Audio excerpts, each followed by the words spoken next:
कल कथा में कहा था, स्मरण में होगा आप लोगों के, देवी को प्रसन्न करने के लिए अग्नि की जरूरत पड़ती है और शिव को प्रसन्न करने के लिए जल की जरूरत पड़ती है। कल की कथा में कहा था। जितने देवी के उपासक हैं या अष्टमी नवमी पूजने वाले हैं, वो कंडा जलाकर, गोबरी जलाकर, गाय का गोबर सूख जाता है उसको जलाकर उसमें धूप छोड़ते हैं।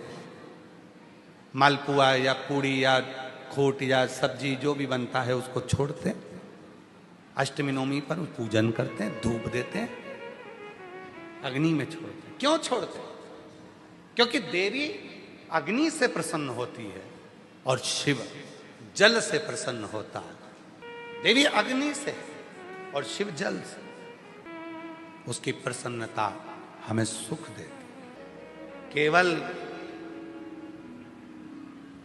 4 नवरात्रे होते हैं, 2 गुप्त होते हैं, एक चैत्र का होता है, एक शरदी होता है।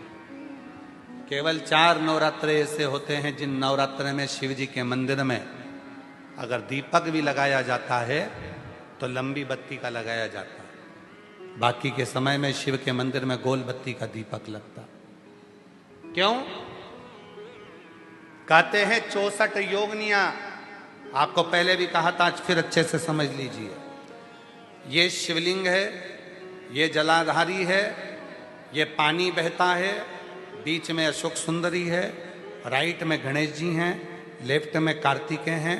शिवलिंग के ऊपर जो जल टपकता रहता है वो शिव जी की 5 लड़कियां, जया, विषहरा, शामली बारी, दौतली, देव है।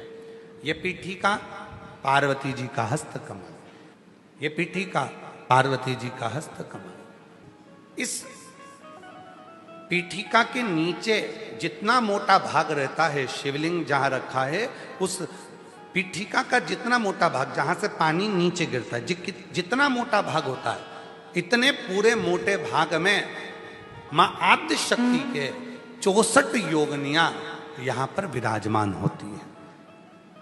जब हम जल समर्पित कर कर लंबी बत्ती का दीपक नवरात्रे में लगाते हैं तो जो 64 योगनियों की जो शक्ति है, 64 योगनियों का जो फल है, देवी की आराधना और साधना का जो फल है, भले हमने व्रत करा नहीं करा, भले हमने पूजन करी नहीं करी, भले हम नवरात्रे में कोई व्रत साधना तप नहीं कर पाए, कोई बात नहीं, पर जिसने शिव को जल चढ़ाया, ये जल बहकर यहां से निकलेगा।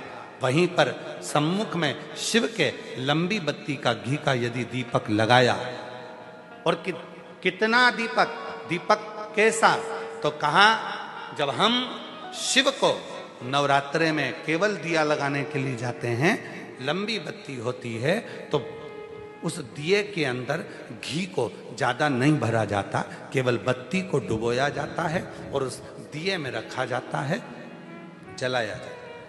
शिव और वो 64 योगनियां जो यहां विराज रही हैं, यहां शिवलिंग, मां आद्य शक्ति दुर्गा भवानी, गणेश जी, कार्तिकेय, अशोक सुंदरी, शिव जी की 5 लड़कियां और ये 64 योगनियां। और 64 योगनियों के बाद में ये जल बहकर जाता है जितनी दूर तक, यहाँ 33 कोटि देवताओं का स्थान होता है। इसलिए हम जब लंबी बत्ती का दीपक लगाते हैं जल चढ़ाकर नवरात्रे में, तो शिव की आद्य शक्तियां हमको सुख प्रदान करना प्रारंभ कर देती हैं और हमारे भंडार में कोई कमी नहीं है।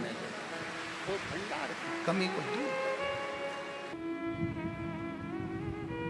इसलिए कई लोगों ने तो गीत भी बनाया है, भजन भी बनाया है। वो कहते हैं ना, मैं तो लाई हूं दाने अनार के, मेरी मैया के 9 दिन बाहर के।